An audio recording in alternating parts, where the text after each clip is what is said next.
মনে করো আমি যখন চাইতেছি খালি যত রকমের ভিডিও আছে না সব আমার পেজে চালে আস্তে আস্তে কোনটা দিয়ে কি কম যায় না বুঝছিস না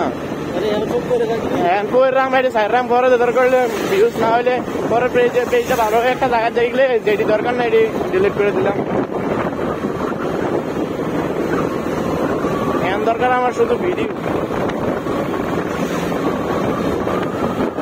কদিন পরে মানুষের ইন্টারভিউ নিলাম, কয়দিন পরে মানুষের ইন্টারভিউ নিলাম জায়গায় দেখলাম ওই আইজা দিলে পারি যে ঘুমতের মানুষের ওই যে সিলেট এত ত্রাণ বিতরণ করে কি যে এত যে কয় এত কোম্পানির নামটা কইতে কইতে বাবুরে বাবু তোমার কোম্পানির নাম কইতে আমার দাঁত ভেঙে দেবো আবার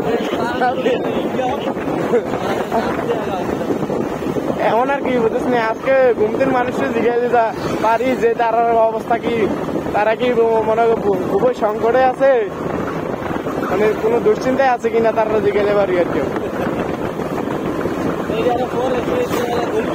পেজ তো খোলে আছে আমার, পেজ তো আগের থেকে চলবে আইডি 19 সালের বিল্লাল হাসান রোড স্টোরি হ্যাঁ 19 জন আমার ফ্যান ফলোয়ার। আমি এটার মধ্যে কোনো কাজ করি না বুঝছিস নি, ইদানিং কয়েকটা ভিডিও সার্চে দেখি 150-200 হয়ে যায় বুঝছিস নি।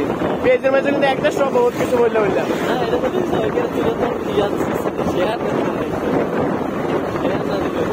মানে আমার মোবাইল থেকে শেয়ার দিয়ে দেবে।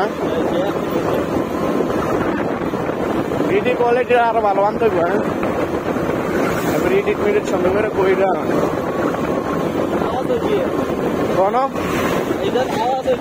কোন পিছে ওই যে নাম্বার প্লেটটা করলাম না ঝুলার হয়েছে ব্যাঙ্গেল হয়েছে।